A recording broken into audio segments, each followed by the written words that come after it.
Mainit na balita. Allegedly, si Lisa Satanas ay hinold for question dito sa Amerika kaugnay doon sa pagkamatay and allegedly doon sa overdose ng polvoron. Karoon ng malaking krimen sa Estados Unidos na merong namatay dahil sa drug overdose at makikita ninyo doon sa police report ay nandoon ang pangalan ni First Lady Lisa Marcos na isa sa mga tao doon sa loob ng kwarto kung saan yung tao ay nag-overdose. Ito ang nakakagulat na balita ngayon sa mundo ng politika. VP Sara, tuluyan ng binasag ang katahimikan kaugnay sa di umano'y involvement ng unang ginang sa isang nakakagulat na insidenteng nangyari kamakailan.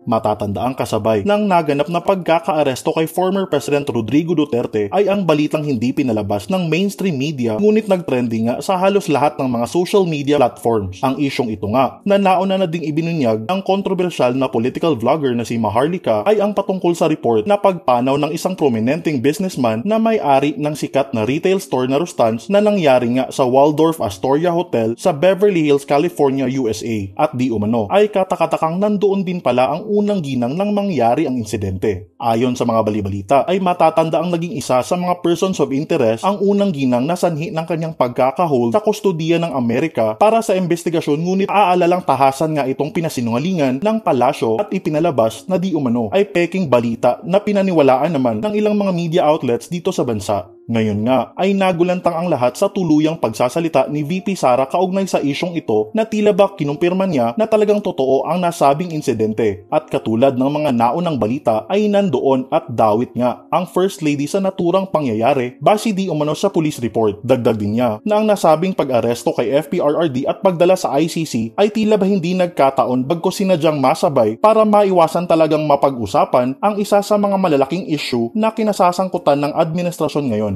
Ating pakinggan ang nasabing pahayag. Nung nagkaroon ng malaking krimen sa Estados Unidos na merong namatay dahil sa drug overdose at makikita ninyo doon sa police report ay nandoon ang pangalan ni First Lady Lisa Marcos na isa sa mga tao doon sa loob ng kwarto kung saan yung tao ay nag-overdose sa suspected drug overdose sa hotel room at ang daming nakikitang white powder substance na sinabi doon sa police report ay suspected cocaine din ay bigla nilang kinuha si Pangulong Duterte. Mga kababayan, di ba may inilabas ako sa inyo na allegedly si Lisa Satanas ay hinold for question dito sa Amerika kaugnay doon sa pagkamatay and allegedly doon sa overdose ng polvoron. Okay? Inulat ko yan sa inyo. Allegedly, yung kanilang kasama ay namatay na sa overdose sa polvoron. Bago tayo nag-vlog, ay chinek natin sa coroner's website. Hanggang ngayon, wala pa ring malinaw o under investigation pa rin ang pagsanhi ng kanyang pagkamatay. Then, kumontak tayo at, actually, pwede kayong kumontak dyan sa Beverly Hills Police na mag-request kayo. Andali lang ha, mga palangga. Just wait a minute. Okay, mawawala tayo ng 1 minute, ng 30 seconds. Just bear with me. 30 seconds lang. Baka mawala ako. Okay.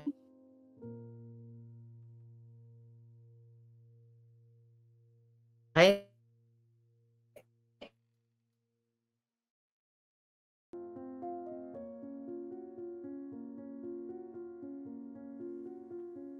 Right. Under investigation pa ang pagkamatay ni Lisa pagkamatay ng kasama niya. Ngayon, syempre nataranta ang mga hinayupak at sinasabi nilang fake news yan. Okay, gusto ko lang linawin na ginamit ko ang salitang allegedly based dun sa informante dahil wala naman ako sa pangyayari. Pero kung nandoon ako sa pangyayari, sasabihin ko na sigurado ako na tegi itong taong ito at sinalaksakan ni Satanas ng pulburon. That's why hindi ko sinabing 100%. Kaya nga, according to our puting ahas. So nataranta ang mga buwaka ng ina. Okay? Then, may inilabas tayo na video na kung saan nagpa-party si Satanas. Hindi ko lang sure yung video na yan, kung yan sa Waldorf, pakita natin ulit sa lahat ng kapapasok lang, kung yan ba yung video na yan, ang sayaw-sayaw niya, ang biga-biga, sang alpot patutot niya, na akala mo, 16 anyos, na nireregla pa, ang hinayupak, na gumagastos ng kaba ng bayad. Pakita lang natin to. Ito. Sa mga kapapasok lang, ayan po, kung gusto niyo marinig ang sound nito, nasa Boljakan sa ating Facebook. Alright? Ulitin natin, ito mga kababayan, hindi ko sa Waldorf yan dahil nakapag-check-in na rin ako dyan at nakakain na rin ako dyan sa lugar na yan. Ayan ang bigatla, okay? O, akala mo, this is anyos, di ba? Kasama yung mga artista o sino man yan, si Jokoy o kung sino man yan, di ba? So, yaan ang working visit niya o bakasyon grande ng alpot patutot. Di ba? Yan ba ang working visit? Okay? So, tignan nyo na lang yan sa Boljakan. Mga palangga, tignan nyo sa Boljakan sa Facebook natin. Ito. Ayan ang Facebook natin. Yung mga text, yung gusto nyo makita, yung mga ang dami kong pinopost dyan ng mga writings, mga notes, kung ano pa man. So, kaya sinasabi ko nga dyan kanina, kagabi, 4 hours ago, my God. Walang tulugan talaga ang lola ninyo, no? 4 hours ago ba yon? So, sinasabi ko dyan sa comment na yan, sa video na yan, ito, okay? Ano ang sinabi ni Maharlika dyan? Working visit o working party o bakasyon grande? Sabi ni Lisa Kidnapper, siya raw ay nasa working visit dito sa Amerika. Pero kapag sinabing working visit, dapat may opisyal na pakay, may mga meeting o kasunduan para sa bansa at may malinaw na layunin para sa karapatan ninyong mga Pilipino. Di ba? Pero sa video na ito, ayan, sa video na yan, nakapapakita ko pa lang, ano ang nakikita natin? Sayawan, laklakan sa party, at hindi natin alam, polboronic, at kung ano-ano pa. Diba? At kasama ang mga politikong polboronic, although hindi lang sila visible dyan sa video na yan. Alright, okay? Nasaan, sabi ko, ang trabaho? Nasaan ang tunay na pakay ng pagbisitang ito para sa Pilipino? Alright, so ngayon, ang mga mainstream media at itong NBI, dahil yan ay kumalat na ng milyon-milyon, at ang twist nila sa story, sinasabi ko daw na si Satanas ay kasabwat sa pagkagurgur nitong taong kasama nila. Hindi ko sinabing kasabwat siya. Ang sinabi ko ay, according to our source, person of interest siya. Okay? When you say person of interest, di ba? During the crime o kung ano man, di ba? Kung sino yung present o presente in Espanyol, di ba? Kung sino man ang present doon sa pinangyarihan ng insidente ay subject for questioning. Hindi ko sinabing nakakulong ang gaga. Ang sinabi ko lang, according to our source, ay na-hold siya dahil kailangan tanungin at hindi lang siguro siya at marami pang mga kasama doon. Pero hindi pa tayo makakapagbigay ng linaw right now yung cause of death talaga, kung talaga bang na-overdose, kaya paulit-ulit ko, na-overdose ba sa Clorox o kung ano man, kasi maraming angle, it's under investigation. Saan ang fake news doon? At karapatan ninyong mamamayang Pilipino na malaman kung saan napupunta ang pera ninyo dahil bawat gastos ng buwaka ng inang kidnapper na si Lisa Marcos ay pera ninyo. It's public interest. Right? So ngayon, dahil nataranta ang mga buwaka ng ina sa pakipag-ugnayan ng mga putang ina kayo mga sinungaling na mainstream media, ngayon, sinasabi na ito ay fake news. Actually, hindi ako actually ang unang nagbalita nito. Alright? Kaya nga, tanong ko sa inyo, mga kababayan, yung mga media, nag-report sila na binalita nila na may namatay, okay, nakilalang tao, pero hindi sinabi ang Well, cause of death, hindi pa naman talaga masasabi yan kasi wala pa yung coroner's report. Pero pwede mong sabihin na namatay sa hotel kasama ang mga kaibigan at nag-party-party. Okay? Then, missing information, saan namatay? Saan ang location? Diba? Although ngayon may mga lumalabas na ng mga media na nagsasabi kung saan ang location, pero missing pa rin yung information kung saan, ano nangyari exactly, nag-party or what. Ang dami ng information. At ngayon, dahil dyan sa mga expose natin, sabi ko nga sa inyo, sinasaluko lahat. Lahat, bala, assassins, lahat, kaso and everything para sa paglaya ng mamamayang Pilipino sa mga hinayupak na ito. At pinapangako ko sa inyo, hanggang sa huling patak ng dugo ko, hindi ko uurungan ang mga buwakang inang ito. Dahil inumpisahan natin itong laban na ito para sa inyo, hindi para sa akin. Dahil ang napapala natin dito ay what? Gorgor kung sila ay makaswerte. Now, mga kababayan, galit na galit kahapon, pinag-usapan natin na itong National Bureau of Investigation, yung kanilang head na si Jaime Santiago, ako daw ipapahanting, ipapahanap, ipapa-extradite dahil sa kasong inciting to sedition at fake news. Long overdue na ito. Sinabi na nila ito sa akin noong 2022. 'Di ba? Na ipapadukot ako dito o ipapatumba o lahat na ng klase ipapa-extradite, mga ganyan. Eh sabi ko nga, gawin niyo, putang ina. 'Di ba? Ang tagal niyo nang sinasabi. Naalala niyo, NBI, DND, DILG, PNP, AFP versus Maharlika. Well, ako lang talaga dahil ako naman sumasagot sa lahat ng ito, and syempre kasama kayo dyan mga palangga. Lumalakas ako because of you. Dahil nandyan kayo. Ngayon, kakasuhan na ako, kaya sabi ko, bring it on. Alright? So, fake news daw na si Lisa Tanas ay na-hold. Okay? Again, hindi ko sinabing 100% na-hold si Lisa Tanas. But, mga kababayan, naglabas sila ng picture. Si Lisa Tanas. Alright? Naglabas si Lisa Tanas ng picture, mga palangga, tignan natin si Lisa Tanas, okay? Sa kanyang website, sa kanyang Facebook page, pakita natin, na one day, yesterday, nag-turn over of donation Eklabush. Tapos nakita nyo yung emphasis, turnover of donations, Girl Scout, Chucho, FL Office, Manila, March 11, 2025. Pansinin natin yung ibang mga post niya. Alright?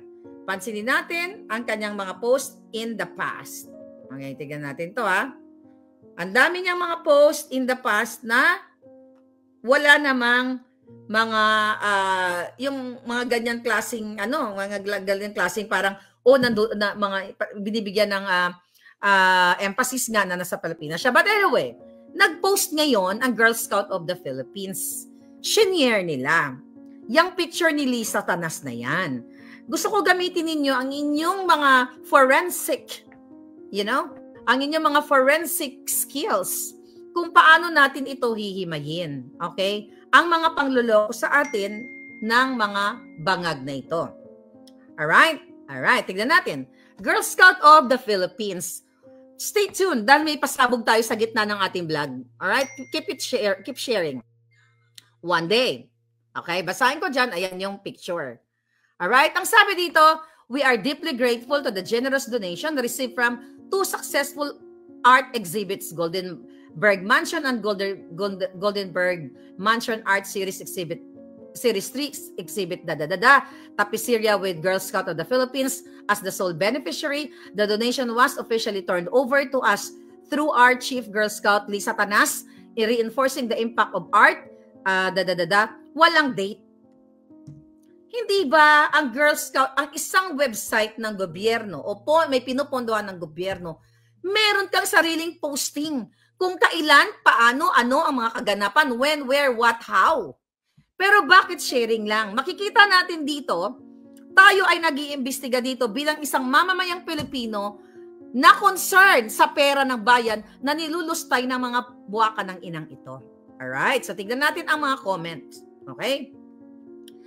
Ang sabi dito, pictures, ayan, may mga May mga nagsabi, share po, sabi ng isa, sabi ni Rayleigh Lopez, shared post talaga? Wala ba kayong official na sa inyo mismo nang galing? Okay. Tapos sabi dito, I just noticed that, sabi ni Carol Coach Barcinal, I just noticed that everyday GSP is posting every event that they have. As in everyday,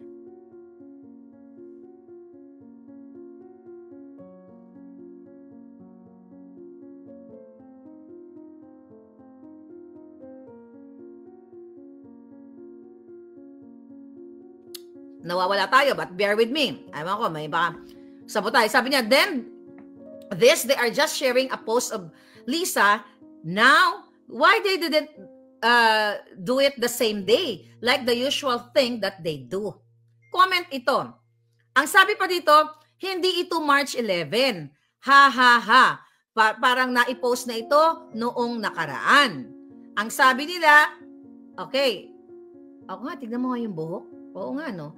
May mga na-comment na mahaba daw yung buhok dito sa picture. Okay, tignan natin shoulder length. Oo nga, this is a good point, no?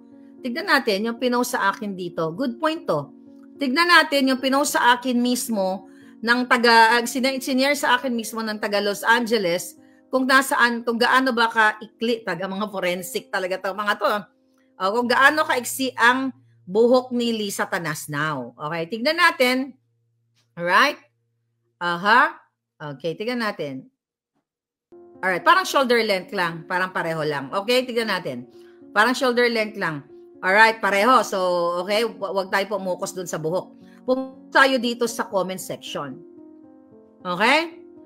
Ang sabi dito ng mga comment ng mga tao, Daily Tribune, March 2. March 2, 2025 pa ito. No, hindi.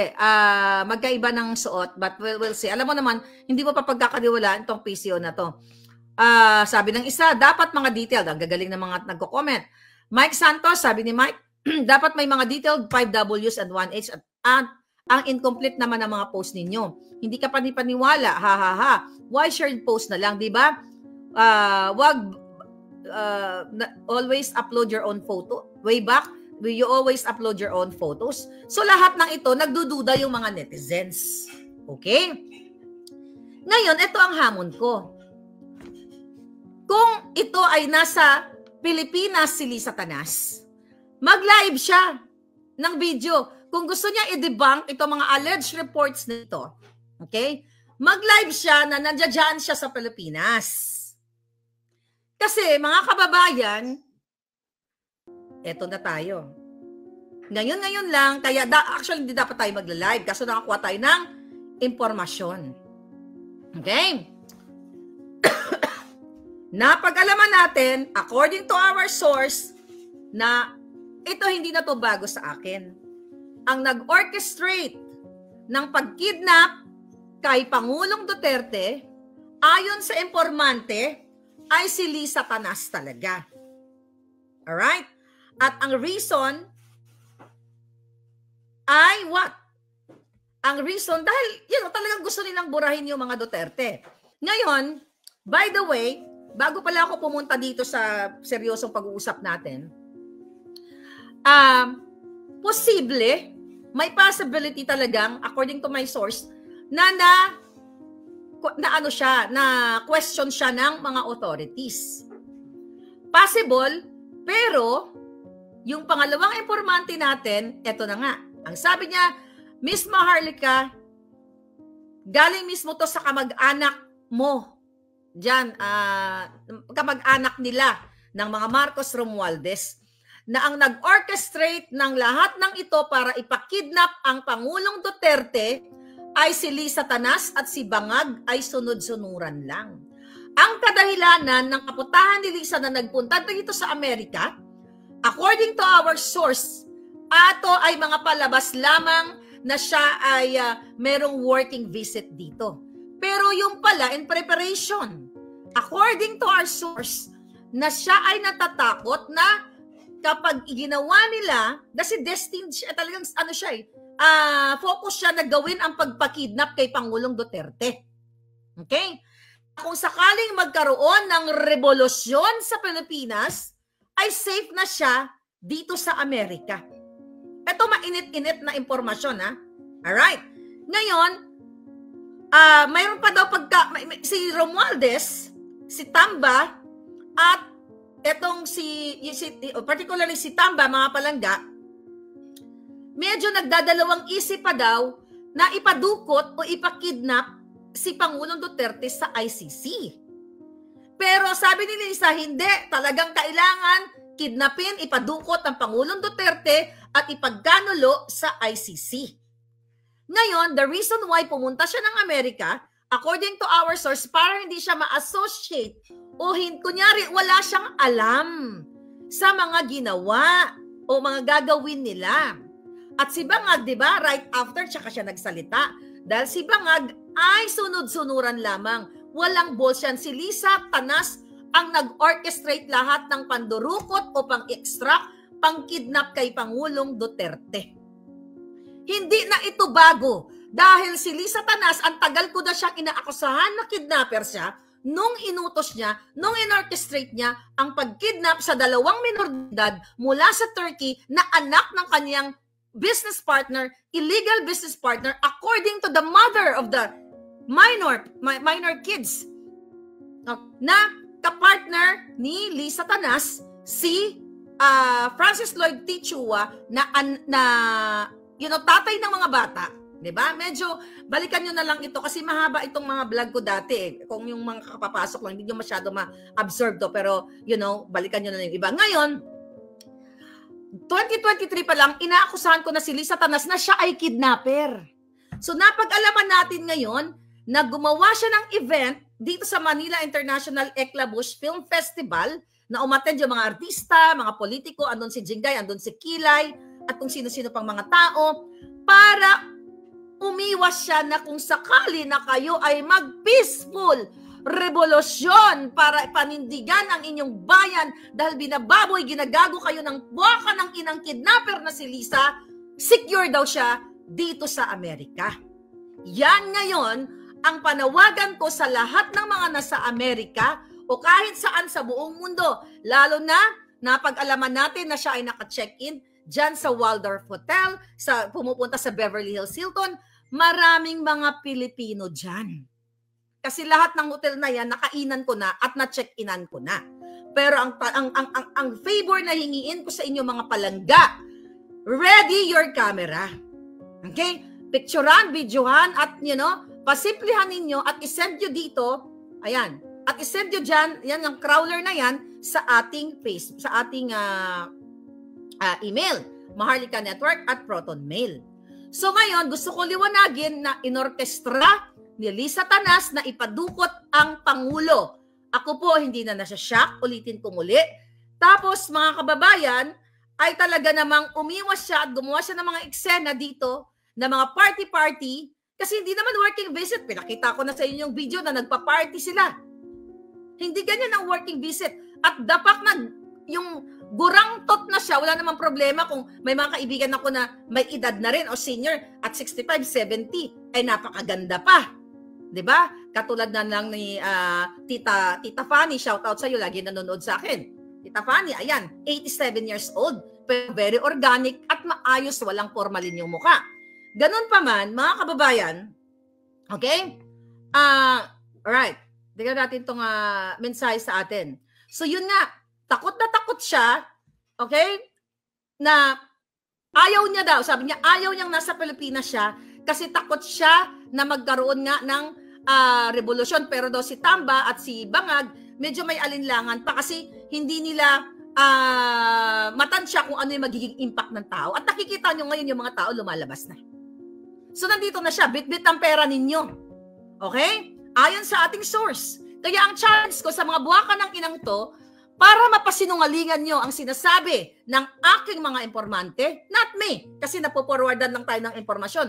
Ipakita nyo yung formalin beauty ni Lisa, yung formalin peslak, that's not beauty, ang formalin look ni Lisa Tanas. Ipakita nyo, i-live nyo siya kung buhay pa ang buwaka ng ina o baka na-overdose na rin. Yan ang challenge ko, hindi yung pa-post na ganyan. Kasi I tried, okay, na yun nga, chinek natin, kahit kayo, machicheck nyo yan, kung meron nang report dito sa yung coroners, wala pa. Tapos, sa Beverly Hills, pwede kayo mag-request ng information to obtain public documents. You tried it. Tulong-tulong tayo, sama-sama tayo. Total, gusto naman nila akong gurgurin, at least man lang, kung matsyempohan nila akong magurgur, may ginawa akong mabuti para sa inyo. At hindi naman ako natatakot magurgur. Pero nag-iingat tayo. Ayan, ang sabi dito, yun na nga, gusto daw niya, pag nagka-revolusyon, ay safe na siya dito. At, ito pa pala. Okay, balik tayo sa sinabing na-question siya ng mga polis. Sa batas, binasa ko to bago tayo nag-vlog, wala naman talagang immunity ang First Lady. Alright? May mga lawyer dyan na mga gagaling, di ba? Wala namang immunity ang First Lady sa batas ng Pilipinas. Pero mga kababayan, okay, pwedeng magkaroon ng diplomatic immunity. Ang tawag daw pala doon is extended immunity. Okay? Extended immunity na kahit magkaroon siya ng criminal case o kung ano man, pero yung pagpunta niya ay related o diplomatic mission, which is mukha nga pinapalabas nila kasi working visit eh. Diba? Ang post nila, working visit, diplomatic mission. So according to our source, meron siyang extended diplomatic immunity. So, pwedeng natanong siya, na-question siya, pero hindi siya pwedeng ikulong o kasuhan because of that extended diplomatic immunity. Na kung ano yung immunity ng presidenteng bangag, na-extend sa kanya. Maraming pwedeng, okay? Pero possible na magkaroon ng extended immunity ang mga pamilya ng presidenteng bangag. Alright?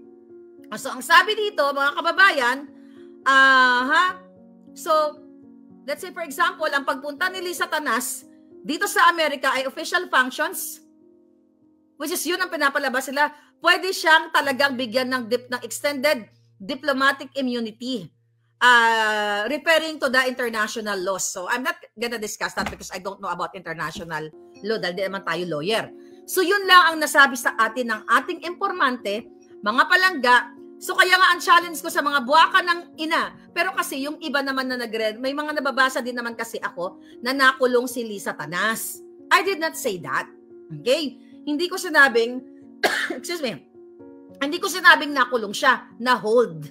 Iba yung nakulong, iba yung na-jail ka sa word na na-hold for questioning. Yun na nga mga kababayan, kaya ang ginawa nila, ito daw talaga si Martin Romualdez, nag-aalinlangan. Okay? Kaya naman, talagang isinakay nila ang Pangulong Duterte, kinidnap nila, doon sa, ito, tignan natin dito, okay? Doon sa eroplano ni, alright. Okay. Doon sa eroplano na sinasakyan, o sinabi nga nila is presidential plane, di ba? Sinabi ni John Vic Remulla. So ngayon napag-alaman natin nga yung natin yan, na i-vlog na natin yan na ang nagmamay-ari niyan ay ang kanilang mga amigo o amiga. Okay, marami yatang owner siya nang nag-handle niyan, but hindi na lang natin isa-isahin yung mga pangalan, but anyway connected sa kanila. So ngayon mga palangga. Okay, ito ang eksena ngayon. Tingnan natin 'to. Okay? Ano pa yung ibinigay sa atin na information? Alright. Kaya sabi mas malakas ang loob niya. Okay? Na sinasabing fake news ka. Sabi ng ating informante, fake news ka kasi may extended immunity siya. Kaya nga sabi ko dun sa kausap ko, sabi ko palang I did not say na nakulong siya. Ang sinabi ko, allegedly na-hold siya. Alright? So ngayon, mga kababayan, okay?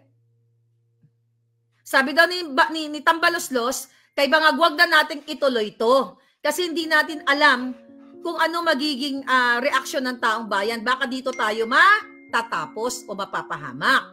Alright? At ang sabi nga dito,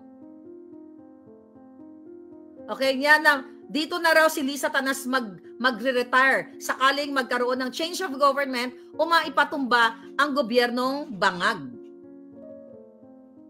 Basta siya lahat ang nag-orchestrate ng pagdukot kay Pangulong Duterte. Last minute, tumawag daw to si Martin Romualdez at saka si Lisa Tanas, ay si Bangag Jr. kay Lisa Tanas, na wag na nating ituloy ito kasi hindi natin alam yung repercussion nito sa mga tao. Ngayon, dahil sabi nga ng importante natin, malapit din sa kanila, wala naman talaga si Bangag Jr. Walang alam, kaya sunod-sunuran si Lisa Tanas. Nung sinabi daw ni Lisa Tanas, ay ni Tambaluslos at ni Bangag, wag na nating ituloy ito, nagsisigaw at nagwawala daw si Lisa Tanas na dapat ituloy yan. Dukutin at kidnapin ang Pangulong Duterte o i-extract ang Pangulong Duterte. Okay? Yan ang marching order. Yan ang extraction ni Lisa Tanas. At another thing na binigay sa atin ng informante, yung zero budget, maisingit ko lang kasi kasama sa information. Ang nagpa-zero budget talaga sa PhilHealth ay si Marcos Jr. at si Lisa Tanas. Tandem silang dalawa. Kaya nga mga kababayan, hindi nyo ba nakikita? Whether galit kayo sa pagmumukha ko, dahil yung bunganga ko umaabot hanggang Mars, pero isipin nyo ang inyong future. Isipin nyo kung bakit may isang Maharlika na ayaw tumigil sa kabila ng 4 na kaso dito civil cases sa Amerika. 1 case dismissed with prejudice, 3 nilalabanan ni Maharlika. And now, ang hamon sa akin, ang pananakot sa akin, inciting to sedition, another cyber libel case dyan sa Pilipinas. Sabi ko nga, bring it on. Tanga ka na lang siguro kung bakit ang isang Maharlika ay tinatarget. I'm just an ordinary person like you. It's just so happy na yung bunganga ko kasing laki ng mundo. Kaya naaabot lahat ng mga impormasyon sa buong mundo. Kaya sila gustong ipa-assassinate ako, ipagurgur ako, kasuhan ng patong-patong. At hindi nga po ako natatakot. Kaya huwag kayong matakot na manindigan. Now, alam nyo na ang pinakamamahal nyong PRRD, kayong mga PSG, na nakikita nyo na si Marcos, si Lisa ay sinisigaw-sigawan kayo. May mga namatay na nga na PSG na hindi nila ni-report. Diba? Kayo dyan, manindigan kayo para sa bayan. Is that inciting? Ang sabi ko lang, manindigan kayo. Mag-speak up kayo, sabihin nyo sa taong bayan because you're there to serve and protect the people and to protect the soberanya na sinasabi ninyo. Ngayon, nakita nyo na, kita ninyo, yung, andito ka pala Lisa Tanas nandito ka, kung nandito ka sa Amerika, I challenge you. Dito tayo magbabakpakan sa korte. Total, nagpa-picture-picture ka doon sa abogada na nag-represent kay Johnny Depp kasi panindak nila sa akin yun nasindakin ko to, abogado di, ano ba yan? Campanilla ang tawag dyan sa Pilipinas, di ba? Sindakin ko to. Gusto ko pong sabihin sa inyo, sa kabila ng panggigipit nila sa akin, sinusubukan nila akong gipitin pero lumalaban po ang isang Maharlika. So kaya nga sina-challenge kita, buha ka ng ina mong kidnapper ka. Kung nasa Amerika ka, file a case against me na tinatawag kitang kidnapper at smuggler ka at ang asawa mo ay addictus benedictus. With that, I can present ng mga ebidensya ng pinagnangak-ngak ko dito. Andito ka pala, dito ka mag-retire, tang ina ka.